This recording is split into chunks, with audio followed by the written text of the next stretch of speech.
এটা হচ্ছে বাচ্চাটা আসছে ইয়া থেকে, এটা চকরিয়া জমজম হাসপাতাল একটা প্রাইভেট ক্লিনিকে এই বাচ্চাটা ডেলিভারি হয়। বাচ্চাটার অবস্থা ওখানে খারাপ হয়। এটা আমরা ওই মিকুনিয়াম এক্সপ্রেশন বলে। মিকুনিয়ামটা হচ্ছে কি, সে মায়ের বাচ্চার পায়খানাগুলো খেয়ে ফেলছে। এই বাচ্চাগুলোকে, এই ধরনের বাচ্চাগুলোকে বাঁচানো খুবই মুশকিল। পায়খানা খেয়ে যে বাচ্চাগুলো, এটাকে আমরা এক্সপ্রেশন নিউমোনিয়া বলি, মিকুনিয়াম এক্সপ্রেশন নিউমোনিয়া।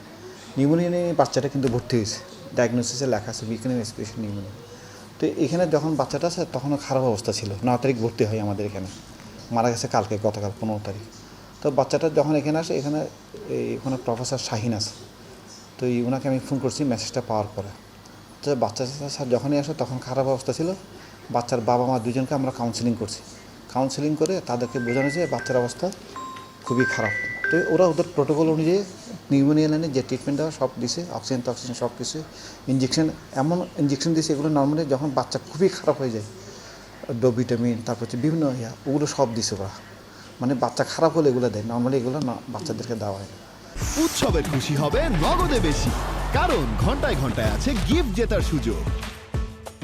তো এটা এখন যেভাবে ঘটনাগুলো আসতেছে, যে আয়াকে টাকা দেয় নাই, এটা অভিযোগটা পাওয়ার সাথে যেহেতু একটা অভিযোগ হয়েছে, আমি একটা তদন্ত কমিটি করেছি 3 সদস্য বিশিষ্ট, প্রফেসর মুসার নেতৃত্বে। উনি হচ্ছে চাইল্ডের বিভাগীয় প্রধান, মেডিসিনে আছে, অ্যানেস্থেসিয়া আইসিইউর একজন বিভাগীয় প্রধান আছে, যেহেতু আইসিইউর সাথে রিলেটেড।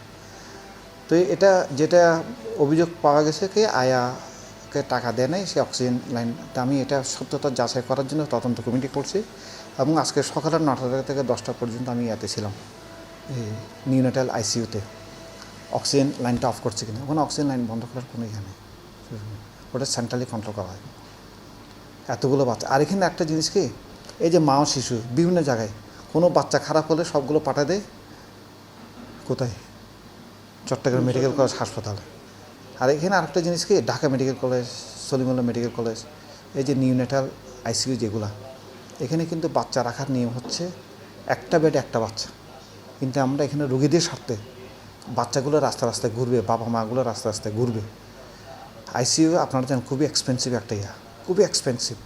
বাইরে কিন্তু এই যে মা শিশুতে অনেক সময় আমার কাছে তো রাত দিন 24 ঘন্টা ফোন আসে, বাচ্চাদের আইসিইউ, পেডিয়াট্রিক আইসিইউ।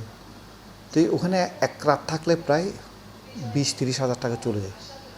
তো এখানে যে সিস্টেমটা করছে, এক বেডের মধ্যে 3টা করে, 2টা করে, অনেক সময় 2টা, অনেক সময় 3টা করে বাচ্চা। তো আমি যদি একটা বেডে একটা বাচ্চা রাখি, তাহলে কিন্তু আমি অনেক কমে যাবে। তো বাকি বাচ্চাগুলো যাবে কোথায়? এই ব্যবস্থাগুলো এখানে করা হয়েছে। আসলে ওই অভিযোগটা মানে টাকা চাইছে, এটা হয়তো সঠিক হইতে পারে, এটা আমরা তদন্ত করতেছি, তদন্ত আমাদের বের হয়েছে। ওকে অলরেডি আমি বের করে দিছি। ওটা হচ্ছে আমাদের স্পেশাল আয়া, যারা হচ্ছে অবৈতনিক, বিনা বেতনে এখানে কাজ করে, বিনা বেতনে কাজ করে। জনবল নিয়ে এই যে কিছুক্ষণ আগে আমাকে একজন ফোন করছিল, সাংবাদিক কে জানি ফোন করছিল। আমি বলছি জনবল নিয়ে আপনাদেরকে একটু লিখতে হবে। আমার এই হাসপাতাল হচ্ছে একটা 500 বেডের হাসপাতাল, জনবল রয়ে গেছে সেই 1957 সালের। আমার রুগী বাড়ছে কিন্তু 500 বেডের হাসপাতাল 3 থেকে 3,500। আমরা যখন ইন্টার্নি করি এই হাসপাতালে, আমি তো মেডিকেল স্টুডেন্ট, তখন এত রুগী ছিল না, বেড বিছনা অনেক খালি থাকতো। এখন তো আপনার এই ফ্লোরে রুগী, বাথরুমের সামনে রুগী, অনেক রুগী, 3,500 রুগী। কিন্তু জনবল আমরা এখান থেকে 167 জন রিটায়ারমেন্টে গেছে, একটা লোক আমরা পাইনি। আউটসোর্সিং জনবলের জন্য আমরা চিঠি লিখেছি 500 কতজন। তো এগুলোতে এখনও সব প্রক্রিয়াধীন আছে। না মাস্ক খোলা নাই। ওটা হচ্ছে কি, রুগীর বাবার কমপ্লেন হচ্ছে কি, এই বুদবুদ দেখে নাই, অক্সিজেন যে ফ্লো মিটার আছে, ফ্লো মিটারের মধ্যে বুদবুদ দেখে নাই। তখন আমি আবার শাহিনকে ফোন করলাম, প্রফেসর শাহিন, যে বুদবুদ নাই কেন? হতে 2 লিটারের নিচে যে অক্সিজেনগুলো বাচ্চারা পায়, আমরা ওখানে দিই না, বুদবুদ দিই না। এর উপরে গেলে তখন পানি বুদবুদ থাকে। এই বুদবুদ না দেখে তখন মানে বাবার মার মনে হয়েছে, সন্দেহ। তাহলে কত সময় দিচ্ছেন তদন্ত কমিটিকে এটা 4 দিন দিছি। ইয়াকে আসতে হবে তো, বাবা সে তো আমাদের কাছে লিখিত কোনো অভিযোগ করে নাই।